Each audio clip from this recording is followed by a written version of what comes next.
छात्रों, नवीं के अभ्यासक्रम के आधार पर, पाठ्यक्रम के आधार पर आपको आज व्याकरण में शब्द बताते हैं हम, जिसमें शब्द और पद दोनों ही हैं आपको। तो हम सबसे पहले समझेंगे शब्द को, है ना। शब्द विचार को अंग्रेजी में मॉर्फोलॉजी कहा गया है। दो वर्ण आपस में मिलकर सार्थक शब्द बनाते हैं। तो सार्थक शब्द के पहले हमको निरर्थक शब्द क्या है ये भी हमको समझना होगा। सार्थक शब्द यानी जिसका अर्थ दिया गया है, पहले नाम दिए गए चीज़ों को, उसके बाद लिपि हुआ लिखना हुआ, और उसके बाद है ना एक ध्वनि निकली है अ, तो अ का चिन्ह कैसा हो। तो आप जानते हैं, अगर मैं बोली अ लिखो तो आप अ ऐसे लिखेंगे ना, ऐसे करके एक डंडी देंगे, 3 अंक लिखेंगे, फिर एक डंडी आड़ी देंगे और एक खड़ी देकर ऊपर शिरोरेखा देंगे। और ये हुई हमारी देवनागरी लिपि, जिसके उसका चिन्ह है लिखित रूप में, और जो ध्वनि निकलती है अ बोलकर वो उसकी मौखिक रूप है। ठीक है, तो हम आपको लिखित रूप और मौखिक रूप दोनों भी पता होना चाहिए। ये हो गया शब्द के बारे में। तो अब हम निरर्थक शब्द, पहले मैं आपको बताऊंगी कि निरर्थक शब्द क्या होते हैं। निरर्थक शब्द जब बताऊंगी तो ही सार्थक शब्द समझेंगे। निरर्थक शब्द हम दिन भर घर में बोलते रहते हैं। कौन से? मैं ज़रा खाना वाना बना लेती हूँ।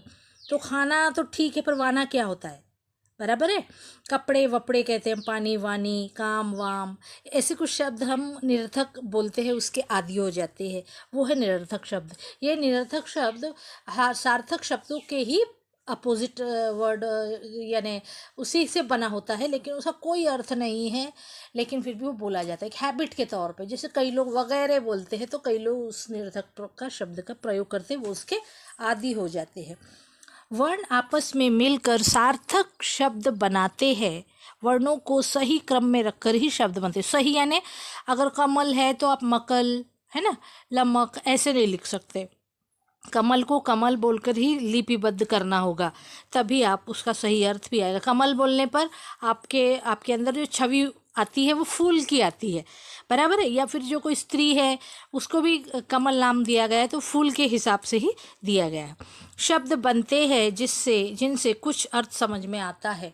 2 या 2 से अधिक वर्णों के सार्थक योग को शब्द कहते हैं, और ये शब्द की सबसे सरल परिभाषा है।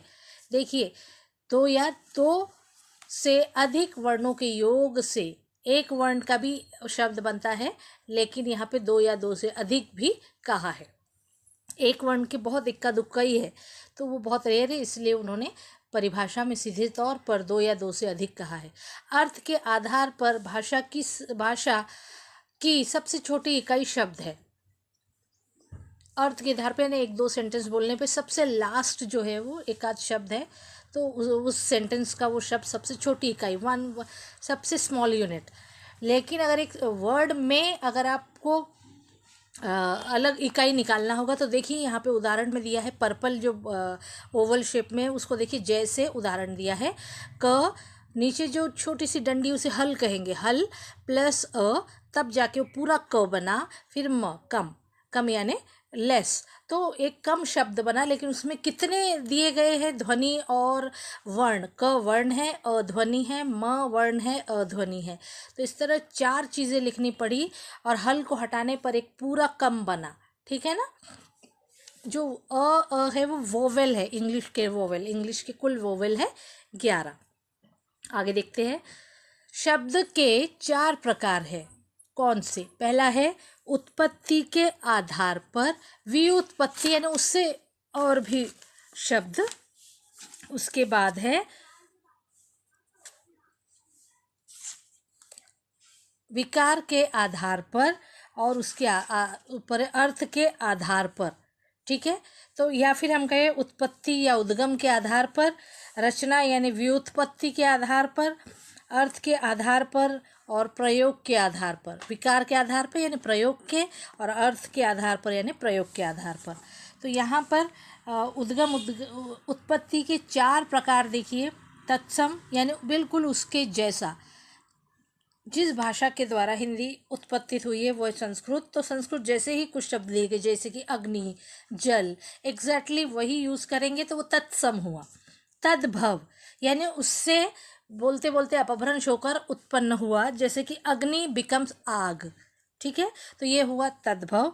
देशज शब्द कुछ ग्रामीण है, तो वो शब्द और कुछ विदेशज शब्द, जैसे कि कई सारे विदेशज शब्द हमारे, जैसे कि रोटी विदेशी शब्द है, बाहर से आया हुआ। और देशज शब्द यानी ग्रामीण शब्द, ठीक है। अब व्युत्पत्ति के आधार पर रूढ़, यौगिक और योगरूढ़, इसका भी हम अच्छे से अभ्यास करेंगे। अर्थ के आधार पर है हमारे एकार्थी और अनेकार्थी, पर्यायवाची, विपरीतार्थक, समुच्चयार्थी, भिन्नार्थक, अनेक शब्दों के लिए एक शब्द, समूहवाची, ध्वनि बोधक और शब्द। आपको मैं यहाँ बताऊंगी कि हर शब्द का हमको अभ्यास करना ज़रूरी है।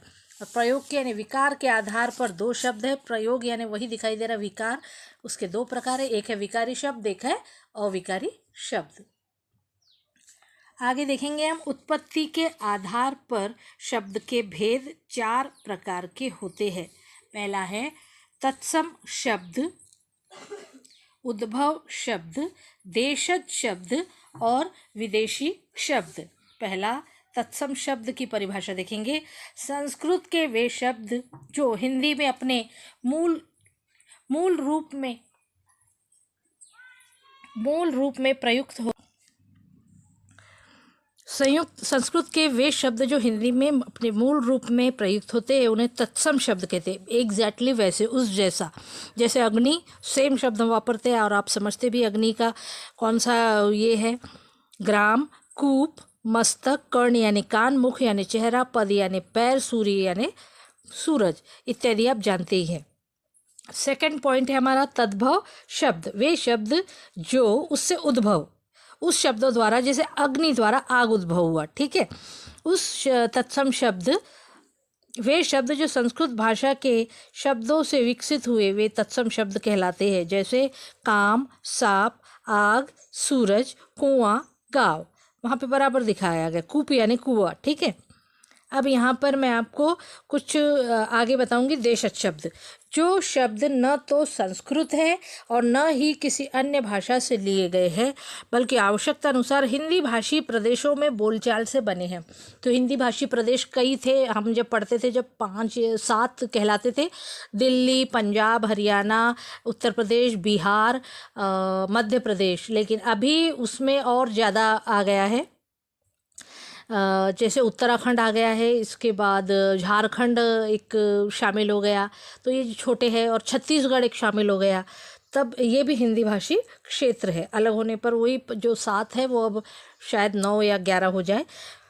तो देशज शब्द न तो संस्कृत के हैं न ही अन्य किसी भाषा के, बल्कि बोलचाल से बने हैं। जैसे पगड़ी, चारपाई, थैला, कुर्सी, तराजू, खिड़की है ना, घोंसला, डोंगा, रोटी, ठेठ, झाड़ू इत्यादि।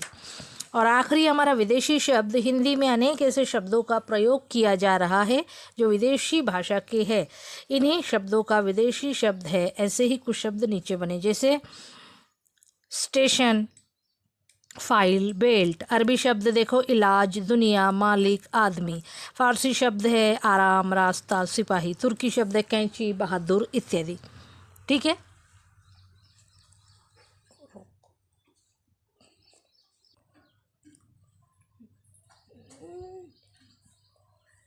देशज शब्द यानी आंचलिक भाषाओं के वे शब्द जो क्षेत्रीय प्रभाव के कारण हिंदी में प्रयुक्त होते हैं, देशज शब्द कहलाते हैं। जैसे गड़बड़, हड़बड़ाहट इत्यादि, जो मैंने ऊपर के बताए।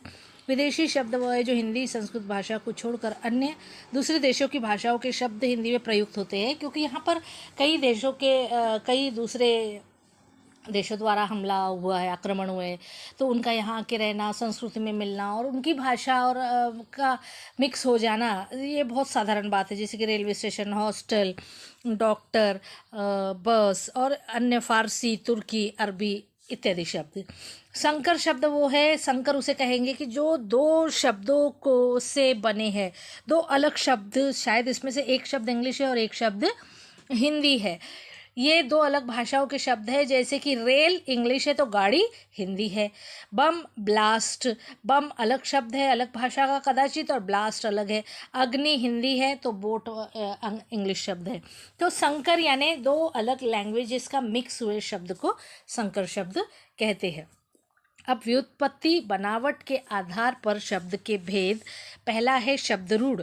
मूल या रूढ़ शब्द वे शब्द जो किसी सामान्य अर्थ में हमेशा से प्रयुक्त होते आ रहे हैं, जिनके टुकड़े करने पर कोई अर्थ नहीं रहता, उन्हें मूल या शब्द रूढ़ शब्द कहते हैं। रूढ़ यानी जो रूढ़ हो गए बोलने में। ये शब्द परंपरा से एक निश्चित अर्थ को प्रकट करते हैं, जैसे गुलाब, पेड़, बाघ, शेर, हाथी आदि। इनके टुकड़े करें तो इनका कोई अर्थ नहीं रहता। और सेकंड है हमारा यौगिक शब्द। ऐसे शब्द जो दो या दो से अधिक शब्दों के मेल से बनते हैं और जिनके खंडों का अर्थ होता है, यौगिक शब्द कहलाते हैं। अलग अलग जो है दो मिक्स वर्ड है, जैसे संधि में हम दो मिक्स शब्द लेंगे अलग अलग, तो दो खंडों का भी आधार अर्थ है। ठीक है, ये शब्द उपसर्ग, प्रत्यय, संधि और समास के नियमों से बनते हैं। जैसे विद्या का भी अर्थ है आलय का अर्थ है मंदिर, विद्या का अर्थ है शिक्षा। तो दोनों शब्दों के अर्थ है, इसलिए इसे यौगिक कहा गया है। राज का भी अर्थ है, कुमार का भी अर्थ है, फल का भी अर्थ है, वाला का भी अर्थ है, फल वाला बना। डाक का भी अर्थ है, घर का भी अर्थ है। तो इस तरह से ये यौगिक शब्द कहलाते हैं। अब आगे थर्ड देखेंगे हम, योग रूढ़। जिन यौगिक शब्दों का किसी अर्थ में प्रयोग किया जाता है उन्हें योग रूढ़ शब्द कहते हैं। जैसे बहुव्रीहि समास के शब्द आते हैं, हम बहुव्रीहि आगे पढ़ेंगे 10th में।